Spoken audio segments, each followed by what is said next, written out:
لله الحمد لله كفى وسلام على عباده الذين اصطفى أما بعد قال الله عز وجل إن صلاتي ونسكي ومحياي ومماتي لله رب العالمين صدق الله العظيم. قابل احترام بزرگوں،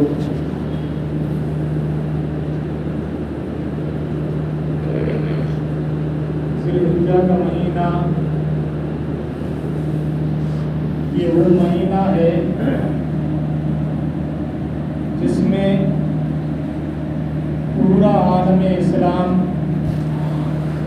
سیدنا حضرت ابراہیم علیہ السلام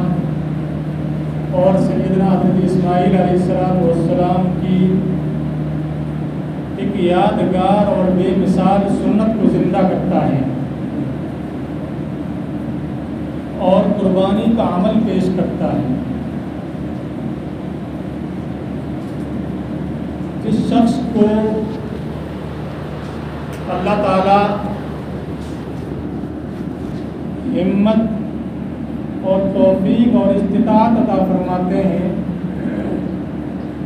وہ اس مہینے کے اندر قربانی کا عمل پیش کرتا ہے اور اس مہینے کے اندر قربانی نہ کرنا ایک محرومی اور ایک بد نصیبی سمجھی جاتی ہے. قربانی کی بہت بڑی فضیلت ہے. ہجرت مدینہ کے بعد میں نبی کریم صلی اللہ علیہ وسلم نے ہر سال قربانی کا عمل پیش کیا. کوئی سال ایسا نہیں گزرا جس کے اندر نبی کریم صلی اللہ علیہ وسلم نے قربانی کے عمل کو ترک کیا ہو. یہ مواظبت کرنا یعنی لگاتار اس عمل کو کرنا اور مسلسل کرنا اور ہر سال قربانی کا عمل کرنا،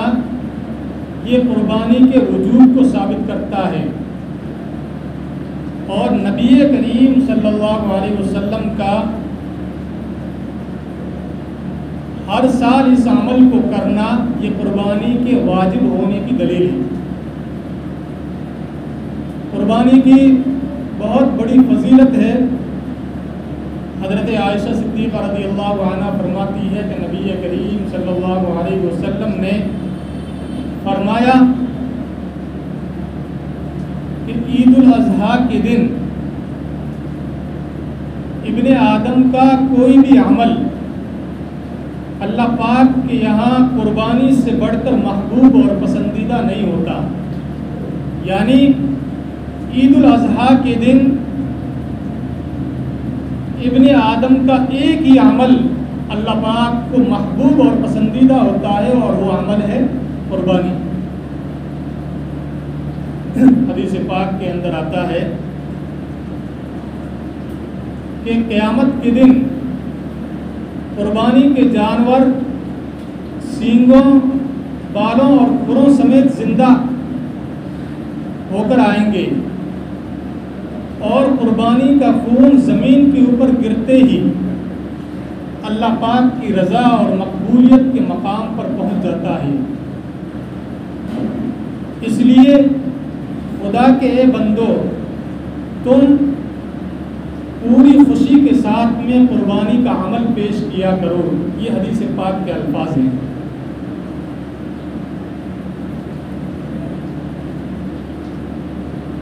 ایک مرتبہ بعض اصحاب رسول صلی اللہ علیہ وسلم نے نبی کریم صلی اللہ علیہ وسلم سے دریافت کیا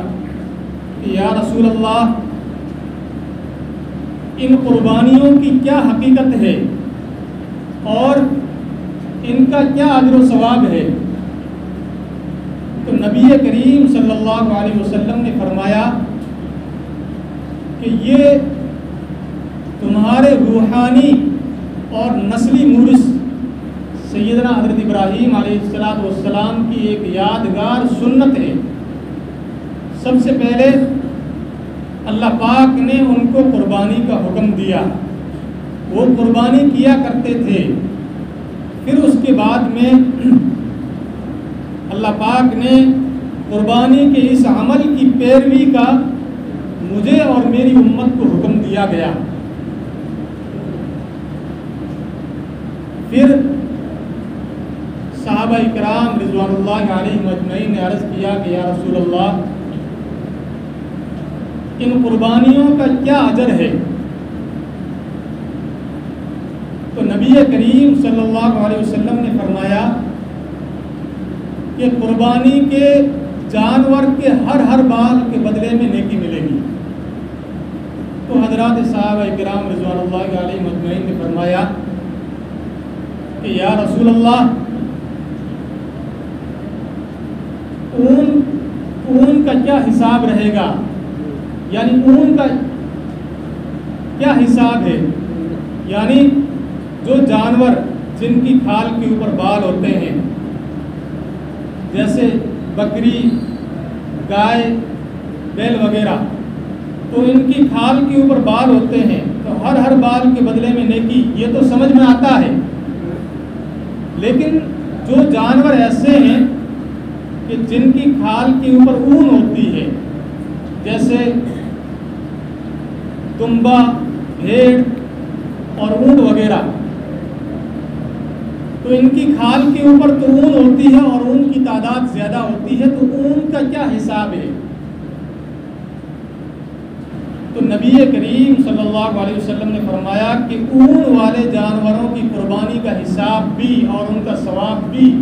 اسی طرح سے ملے گا جس طرح سے بال والے جو جانور ہیں، جس طرح سے ہر بال کے بدلے میں نیکی ملتی ہے، اسی طرح سے ہر اون کے بدلے کے اندر بھی نیکی ملے گی۔ تو قربانی کی بڑی فضیلت ہے۔ نبی کریم صلی اللہ علیہ وسلم 2 مینڈوں کی قربانی کیا کرتے تھے، یہ آپ کا معمول تھا۔ حضرت انس بن مالک جو کہ نبی کریم صلی اللہ علیہ وسلم کے خادم خاص تھے، وہ فرماتے ہیں کہ ذی الحجہ کی 10ویں تاریخ کو یعنی عید الاضحیٰ کے دن نبی کریم صلی اللہ علیہ وسلم 2 مینڈوں کی قربانی کیا کرتے تھے، اور میں آپ کی پیروی میں میرا بھی یہی معمول ہے کہ میں 2 مینڈوں کی قربانی کرتا ہوں۔ قربانی نہ کرنے کی بڑی وعید ہے حدیث پاک کے اندر، اس کے لیے سخت الفاظ آئے ہیں۔ حضرت ابو ہریرہ رضی اللہ عنہ فرماتے ہیں کہ نبی کریم صلی اللہ علیہ وسلم نے فرمایا کہ جس آدمی کو اللہ پاک وسعت دے اور جس کے پاس میں گنجائش ہو، قربانی کی سنت کو زندہ کر سکتا ہو، قربانی کے اندر حصہ لے سکتا ہو، لیکن اس کے باوجود وہ غفلت کے اندر اور لاپرواہی کے اندر اس عمل کو ترک کر دے اور قربانی پیش نہ کرے، تو حضور اکرم صلی اللہ علیہ وسلم نے فرمایا کہ اس آدمی کو چاہیے کہ وہ ہماری عیدگاہ کے قریب تک نہ آئے، اس لیے کہ یہ مسجدیں اور یہ عیدگاہیں ان لوگوں کے لیے ہیں جنہیں حضور اکرم صلی اللہ علیہ وسلم کا طریقہ پسند ہو، جو حضور اکرم صلی اللہ علیہ وسلم کی سنتوں سے محبت رکھنے والے ہوں، جو اپنی زندگیوں کا سرمایہ سنتوں کو سمجھتے ہوں، ایسے لوگوں کے لیے عیدگاہیں اور مسجدیں ہیں۔ تو جس کو حضور کا طریقہ پسند نہیں، جس کو حضور کی سنتوں سے محبت نہیں، اس آدمی کو چاہیے کہ وہ ہماری عیدگاہ کے اندر داخل نہ ہو اور عیدگاہ کے قریب تک نہ آئے۔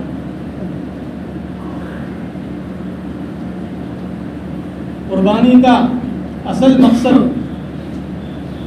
اللہ پاک کی رضا کو حاصل کرنا ہے اور اس کی خوشنودی کو حاصل کرنا ہے، شیطانی قوتوں کو اور شیطانی حربوں کو ناکام بنانا ہے۔ قرآن حکیم میں اللہ تعالیٰ فرماتے ہیں کہ لن ینال اللہ لحومها ولا دماؤها ولکن ینالہ التقوی منکم، کہ جانوروں کا گوشت اور ان کا خون اللہ پاک کے یہاں نہیں پہنچتا، بلکہ تمہارا تقوی اللہ پاک کے یہاں پہنچتا ہے۔ تو قربانی کا اصل مقصد انسان کے اندر تقوی کی صفت کو پیدا کرنا ہے اور اخلاص کی آبیاری ہے۔ قربانی کرنے والا یہ اللہ پاک کے ساتھ میں ایک عہد کرتا ہے، قربانی کا عمل یہ اللہ پاک کے ساتھ میں ایک عہد و پیمان ہے، ایک ایسا عہد و پیمان جس کے بعد میں انسان کی زندگی بدل جائے اور اس کے نزدیک خالق کی رضامندی مخلوق کی رضامندی سے زیادہ بہتر ہو۔ جب آدمی جانور کے اوپر اور اس کے گلے کے اوپر چھری چلاتا ہے تو نہ صرف وہ جانور کو ذبح کرتا ہے بلکہ اس عمل کے ذریعے سے وہ اپنے تمام تر جذبات کو قربان کرتا ہے، اپنی تمام خواہشات کو قربان کرتا ہے، اپنی تمام تمناؤں اور آرزوؤں اور حسرتوں کا خون کرتا ہے۔ سیدنا حضرت ابراہیم علیہ السلام نے جو قربانی پیش کی اور جس عمل کو اللہ پاک نے اتنا پسند فرمایا کہ اللہ پاک نے قیامت تک کے لیے قربانی کے اس عمل کو جاری کر دیا اور اس سنت کو زندہ کر دیا۔ تو قربانی گوشت اور خون کی قربانی نہیں تھی بلکہ دل کی قربانی تھی، روح کی قربانی تھی۔ یہ اللہ پاک کی راہ کے اندر اپنی محبوب اور اپنی عزیز ترین چیز کو اللہ پاک کی راہ کے اندر قربان کرنے کا ایک جذبہ تھا، اور تسلیم و رضا اور صبر و شکر کا وہ امتحان تھا جس کو آدمی مکمل کیے بغیر آخرت کے اندر کامیابی نہیں حاصل کر سکتا۔ یہ در حقیقت سیدنا حضرت ابراہیم علیہ السلام کا اپنی لخت جگر کو یعنی سیدنا حضرت اسماعیل علیہ السلام کو زمین کے اوپر لٹا کر اس کو ذبح کر کے زمین کو رنگین کرنا، خون سے رنگین کرنا، یہ عمل نہیں تھا، بلکہ اس عمل کے ذریعے اللہ پاک کے حکم کے سامنے سر تسلیم خم کرنے کا ایک جذبہ تھا، اللہ پاک کے حکم کے سامنے خود کو جھکانے کا نام تھا۔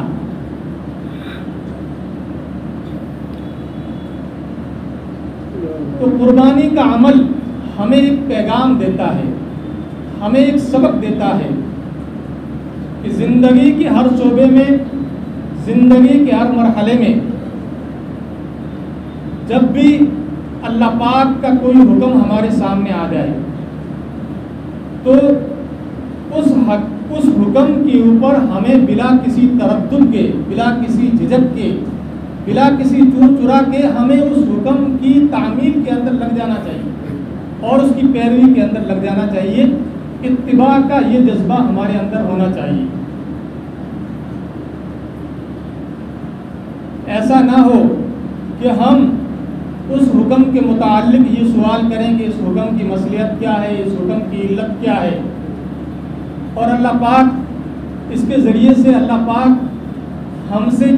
کیا چاہتے ہیں اس طرح کا سوال اپنے دل کے اندر پیدا کرنا یہ ایمان کامل کی علامت نہیں، یہ مومن کی شان نہیں۔ مومن کا کام یہ ہے کہ وہ حکم کا بندہ ہے۔ جب اللہ پاک کا کوئی حکم ہمارے سامنے آ جائے تو اس حکم کی علت اور اس حکم کا سبب اور اس حکم کی وجہ ہمیں معلوم نہیں کرنی چاہیے، بلکہ اللہ پاک کا حکم ہے، اپنے آپ کو اس حکم کی تعمیل کے اندر، اس کی فکر کے اندر ہمیں اپنے آپ کو لگا دینا چاہیے۔ اسی کا نام دین ہے، اور دین در حقیقت تسلیم و رضا کا نام ہے۔ جس طرح سے سیدنا حضرت ابراہیم علیہ السلام کو جب خواب کے اندر امر الہی ہوا اور اپنے بیٹے کو ذبح کرنے کا اشارہ ہوا، تو اب یہاں پر دیکھیے کہ اگر اللہ پاک چاہتے تو اپنے پیغمبر کے اوپر اور اپنے خلیل کے اوپر اللہ پاک وحی بھی نازل فرما دیتے، اور وحی کے ذریعے سے اس بات کی صراحت ہو جاتی اور اس بات کی صراحت کر دی جاتی کہ تم اپنے لفظ جگر کو اور اپنے معصوم کو اللہ تعالیٰ کی راہ کے اندر قربان کرو اور اس کو ذبح کرو۔ یہ وحی کے ذریعے سے بھی اللہ پاک یہ اس امر کا اور اس کا حکم اللہ پاک دے سکتے تھے، لیکن اللہ پاک نے وحی کے ذریعے سے یہ حکم نہیں دیا، بلکہ خواب کے اندر یہ اشارہ ہوا۔ علماء کرام نے لکھا ہے کہ خواب کے اندر اللہ پاک کا اشارہ کرنا یہ اس کا ایک مقصد ہے۔ مقصد یہ تھا کہ اللہ پاک اپنے خلیل اور اپنے پیغمبر کا جذبہ اطاعت، اس کا امتحان لینا مقصود تھا کہ خلیل کے اندر اور سیدنا حضرت ابراہیم علیہ السلام کے اندر جذبہ اطاعت اتنا ہے کہ کہیں ایسا نہ ہو کہ سیدنا حضرت ابراہیم علیہ السلام کیونکہ بیٹے کی قربانی کا معاملہ ہے اور خواب کے اندر اشارہ ہوا ہے، تو کہیں خواب کو ہلکے میں لے کر اپنے بیٹے کی قربانی سے رک نہ جائے۔ تو یہ اللہ پاک امتحان لینا چاہتے تھے، جذبہ اطاعت کو اللہ پاک جانچنا چاہتے تھے۔ خواب کے اندر امر الہی ہوا، اشارہ ہوا، فوراً سیدنا حضرت ابراہیم علیہ السلام اپنے بیٹے کو اللہ پاک کی راہ کے اندر قربان کرنے کے لیے آمادہ اور تیار ہو گئے۔ یہ جذبہ اطاعت ہمیں اپنے اندر پیدا کرنے کی ضرورت ہے کہ زندگی کے ہر شعبے میں، زندگی کے ہر مرحلے میں جب بھی اللہ پاک کا کوئی حکم ہمارے سامنے آ جائے تو اس حکم کے تعلق سے ہمیں اس طرح سے کوئی اپنے اندر سوال پیدا کرنے کی ضرورت نہیں ہے کہ اس حکم کی علت کیا ہے۔ جیسا کہ سیدنا حضرت ابراہیم علیہ السلام کو حکم ہوا تو بیٹے کو قربان کرنے کا حکم ایک نامعقول چیز ہے، انسانیت کے خلاف چیز ہے، اس کا حکم ہوتا ہے، لیکن پھر بھی سیدنا حضرت ابراہیم علیہ السلام آمادہ اور تیار ہو جاتے ہیں اور اللہ پاک کے سامنے اس حکم کی علت اور اس کا سبب جو ہے اس کے متعلق سوال نہیں کرتے۔ تو علماء کرام نے لکھا ہے کہ اسی کا نام دین ہے کہ آدمی تسلیم و رضا کا نام دین ہے کہ آدمی جو ہے اللہ تعالیٰ کے حکم کی عظمت کو اپنے دل کے اندر اس طرح سے بٹھائے کہ اس کی تعمیل کی فکر کے اندر لگ جائے اور اس حکم سے بچنے کے لیے کسی طرح کا کوئی تردد اور کسی طرح کا کوئی شک اپنے دل کے اندر پیدا نہ کرے۔ تو قربانی کا عمل ہمیں اس بات کا پیغام دیتا ہے، اس بات کا سبق دیتا ہے کہ ہم دین تسلیم و رضا کا نام ہے، جذبہ اطاعت کا نام ہے، یعنی اللہ تعالیٰ کے حکم کے سامنے اپنے سر کو جھکانے کا نام دین ہے۔ ہر آدمی کو اپنا جذبہ اطاعت اس کا جائزہ لینے کی ضرورت ہے کہ کیا اللہ پاک کے احکامات کی عظمت ہمارے دلوں کے اندر اس طرح سے موجود ہے یا نہیں؟ کیا ہم زندگی کے ہر قدم پر، زندگی کے ہر مرحلے میں ہم اللہ پاک کے احکامات کے مطابق زندگی گزار رہے ہیں یا اللہ پاک کے احکامات کو پامال کر رہے ہیں؟ ہمیں اپنا جائزہ لینے کی ضرورت ہے کہ یہ جذبہ اطاعت ہمارے اندر پیدا ہے کہ نہیں. اگر یہ جذبہ اطاعت پیدا ہو گیا تب تو ہم مومن کامل ہیں اور ہماری زندگیاں اللہ پاک کے یہاں قبول ہے. اور اگر یہ جذبہ اطاعت نہیں تو پھر جانور کو ذبح کرنا صرف یہ ایک رسمی عمل ہے اور اس قربانی کا کوئی ہمیں ثواب ملنے والا نہیں, اس قربانی کا کوئی حاصل نہیں. تو حج کے اندر جتنے بھی احکامات ہیں, جس طرح سے قربانی کا عمل ہے, جتنے بھی احکامات ہیں, صفا اور مروہ کے درمیان کی سعی اور مینا کے اندر قیام اور جمرات کی رمی اور عرفات کے اندر وقوف, یہ حج کے اندر جتنے بھی احکامات ہیں, یہ سارے احکامات ہمیں اس بات کا سبق دیتے ہیں, اس بات کا پیغام دیتے ہیں کہ دین تسلیم و رضا کا نام ہے. کیونکہ ان سارے احکامات کی کوئی علت, کوئی سبب ہمیں معلوم نہیں, لیکن اللہ پاک کا حکم ہے کہ صفا اور مروہ کے درمیان میں سعی کرو اور اسی طرح سے مینا کے اندر قیام کرو, جمرات کے اندر رمی اور عرفات کے اندر وقوف. ان ساری چیزوں کا ہمیں حکم دیا گیا, اس لیے ہم اللہ تعالیٰ کے حکم کی تعمیل کے اندر یہ سارے اعمال کر رہے ہیں. تو دین اسی کا نام ہے کہ حکم کی علت کو اور اس کے سبب کو نہ دیکھا جائے, بلکہ اللہ پاک کے حکم کی عظمت کو دل کے اندر بٹھایا جائے اور اس کی تعمیل کے اندر اور اس کی فکر کے اندر آدمی اپنے آپ کو لگا دے. قربانی کا عمل ہمیں دوسرا یہ سبق دیتا ہے, دوسرا یہ پیغام دیتا ہے کہ ہم اپنی محبوب اور مرغوب اور پسندیدہ چیز کو اللہ پاک کی راہ کے اندر قربان کر دیں. جس طرح سے سیدنا حضرت ابراہیم علیہ السلام کو جب بیٹے کی قربانی کا اشارہ ہوا اور امر الہی ہوا تو سیدنا حضرت ابراہیم علیہ السلام فوراً بیٹے کی قربانی کے لیے آمادہ ہو گئے. اپنی عزیز ترین چیز کو, اپنی محبوب اور پسندیدہ اور مرغوب چیز کو اللہ پاک کی راہ کے اندر قربان کرنے کے لیے تیار ہو گئی. اور صرف سیدنا حضرت ابراہیم علیہ السلام نے اپنے بیٹے کی قربانی پیش نہیں کی, بلکہ سیدنا حضرت ابراہیم علیہ السلام کی زندگی کا جب ہم مطالعہ کرتے ہیں تو انہوں نے اپنی زندگی کے ہر مرحلے میں جب بھی امتحان کا موقع آیا تو انہوں نے اپنی محبوب ترین چیز کو اللہ تعالیٰ کی راہ میں قربان کیا. جب ان کے والد نے سیدنا حضرت ابراہیم علیہ السلام کو گھر سے نکال دیا تو اللہ پاک کے لیے انہوں نے اپنے گھر کو ترک کیا, والدین کو چھوڑا. باپ نے گھر سے نکال دیا, فوراً نکل گئے. جب اللہ پاک نے حکم دیا کہ جاؤ اپنی بیوی کو اور اپنے بچے کو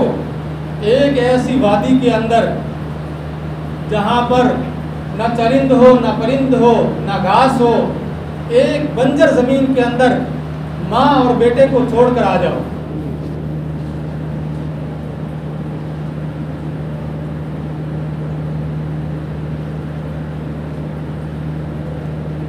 تو سیدنا حضرت ابراہیم علیہ السلام نے فوراً اس حکم کی تعمیل کی اور اپنی بیوی کو اور اپنے لفت جگر کو یعنی سیدنا حضرت اسماعیل علیہ السلام کو مکہ کی وادی کے اندر تنہا چھوڑ کر ملک شام چلے گئے. اسی طرح جب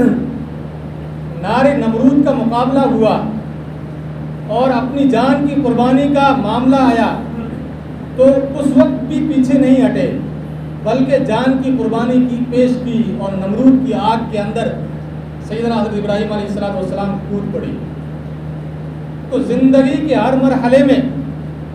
انہوں نے اپنی محبوب ترین چیز کو حتیٰ کہ اپنی جان کو بھی اللہ تعالیٰ کی راہ کے اندر لٹایا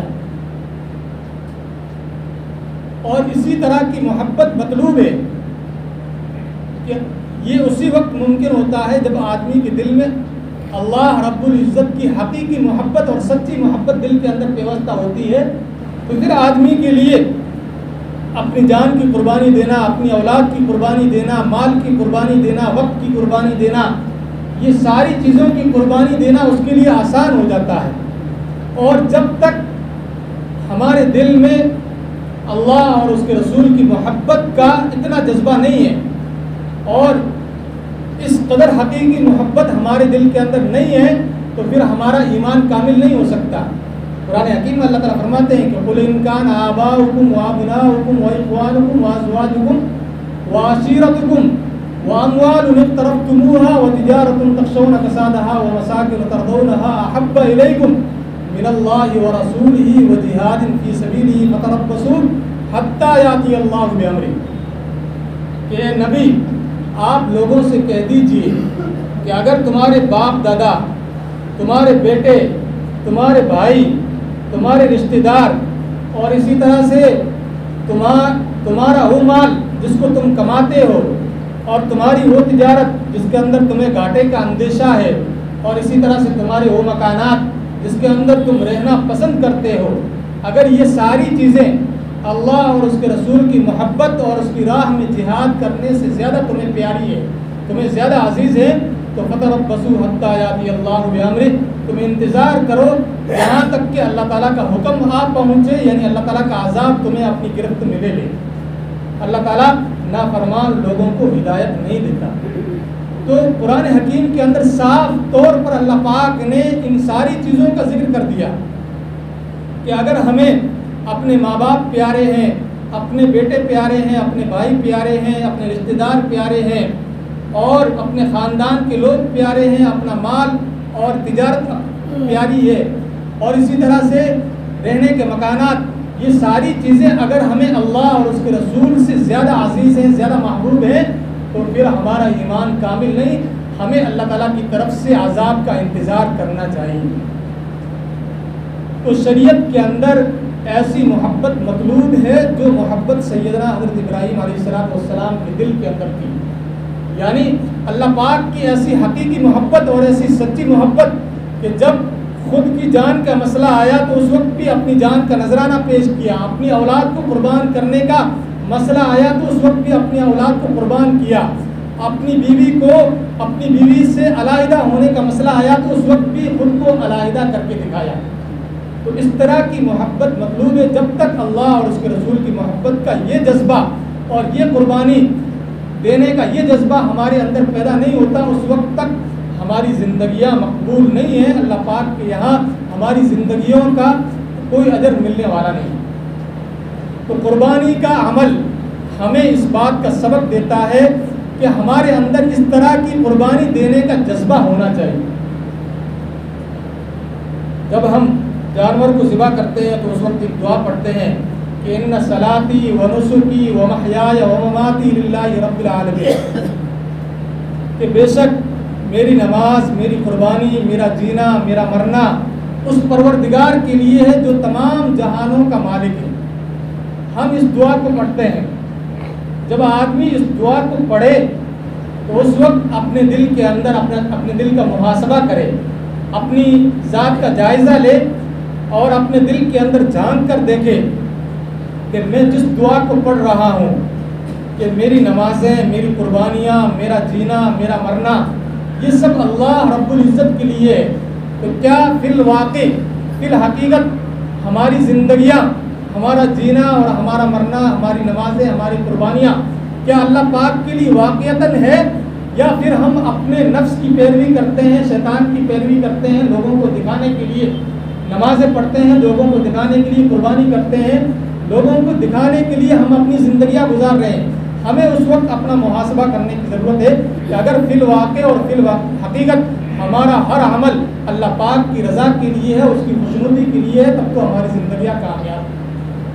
سیدنا حضرت ابراہیم علیہ السلام نے جب قربانی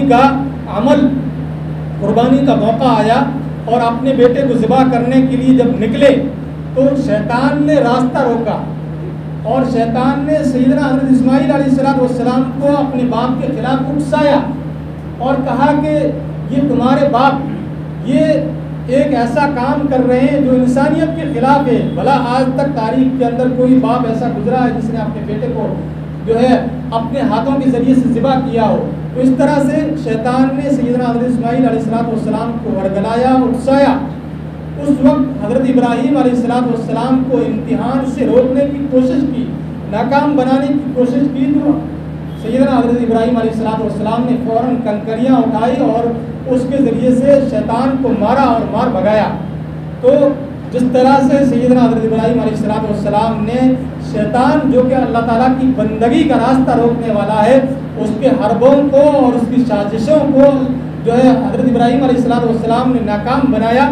ہمیں بھی اپنا محاسبہ کرنے کی ضرورت ہے کہ کیا ہم زندگی کے ہر شعبے میں، زندگی کے ہر مرحلے میں شیطان جب ہمارا راستہ روکتا ہے، ہمیں اللہ پاک کی اطاعت سے روکتا ہے، نمازوں سے روکتا ہے اور نیکی کے اعمال سے روکتا ہے، تو کیا اس وقت ہم اس طرح سے جو ہے شیطان کا مقابلہ کرتے ہیں یا شیطان کی پیروی کرتے ہیں، شیطان کی راہ کے اوپر چلتے ہیں اور اپنی آخرت کو برباد کرتے ہیں؟ ہمیں جائزہ لینے کی ضرورت ہے۔ اگر ہمارے اندر اس طرح کا جذبہ نہیں ہے کہ ہم شیطان کا مقابلہ نہیں کر رہے ہیں بلکہ اس کی باتوں کی پیروی کر رہے ہیں، اس کی راہ کے اوپر چل رہے ہیں اور اللہ تعالیٰ کی ناراضگی کو مول لے رہے ہیں، تو پھر ہماری زندگیاں کامیاب نہیں ہو سکتی۔ تو قربانی کا عمل یہ ہمیں بہت سارے اسباق اور بہت سارے پیغامات دیتا ہے۔ جس طرح سے سیدنا حضرت ابراہیم علیہ السلام نے جو ہے اپنے بیٹے کو اللہ تعالیٰ کی راہ میں قربان کیا، اور اسی طرح سے نار نمرود کا معاملہ آیا تو اس وقت جو ہے آگ کے اندر کود پڑے، اور اسی طرح سے انہوں نے اپنی بیوی کو اور اپنے معصوم بچے کو ایک بنجر زمین کے اندر، ایک چٹیل میدان کے اندر چھوڑ کر ملک شام چلے گئے۔ تو یہ جتنے بھی معاملے ہیں ان تمام سے ہمیں ایک پیغام ملتا ہے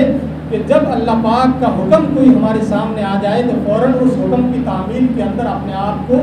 لگا دینا چاہیے، اور جو ہے اللہ تعالیٰ کے حکم کی عظمت کو دل کے اندر اس طرح سے بٹھایا جائے کہ فوراً اس حکم کی تعمیل کی فکر ہونی چاہیے، نہ کہ اس حکم کے سلسلے میں کسی طرح کا تردد اور کسی طرح کا شک اپنے دل کے اندر پیدا کرنے کی ضرورت ہے۔ تو جو سیدنا حضرت ابراہیم علیہ السلام نے جو قربانی کی روح اور ایمان کی کیفیت اور اسی طرح سے اللہ تعالیٰ کی راہ کے اندر اطاعت کا جذبہ پیش کیا، تو اسی طرح کی قربانی کی روح اور اسی طرح سے ہمیں ایمان کی کیفیت اور اللہ تعالیٰ کی راہ کے اندر اطاعت کا جذبہ اپنے اندر پیدا کرنے کی ضرورت ہے۔ اللہ پاک ہم سب کو قربانی کی اصل روح جو کہ تقویٰ ہے، اللہ پاک قرآن حکیم میں فرماتے ہیں کہ لن ینال اللہ لحومها ولا دماؤها ولکن ینالہ التقویٰ منکم، کہ قربانیوں کا گوشت اور خون اللہ پاک کے یہاں نہیں پہنچتا بلکہ تمہارا تقویٰ اللہ تعالیٰ کے یہاں پہنچتا ہے۔ تو قربانی کے ذریعے در حقیقت انسان کے اندر تقویٰ پیدا کرنا مقصود ہے۔ اگر اس قربانی کے ذریعے سے ہمارے دلوں کے اندر اللہ تعالیٰ کا خوف اور ڈر اور تقویٰ پیدا ہو جاتا ہے تو ہمارے قربانی کا یہ عمل ہمارا یہ اللہ پاک کے یہاں مقبول ہے۔ اللہ پاک ہمیں قربانی کی اصل روح کو یعنی تقوی کی صفت سے مالا مال فرمائے، اور ایمان کی کیفیت جو سیدنا حضرت ابراہیم علیہ السلام کے اندر تھی اسی طرح کی کیفیت، اسی طرح کا ایمان کی پختگی اللہ پاک ہم سب کے اندر پیدا کرنے کی ہم سب کو توفیق عطا فرمائے۔ تو آپ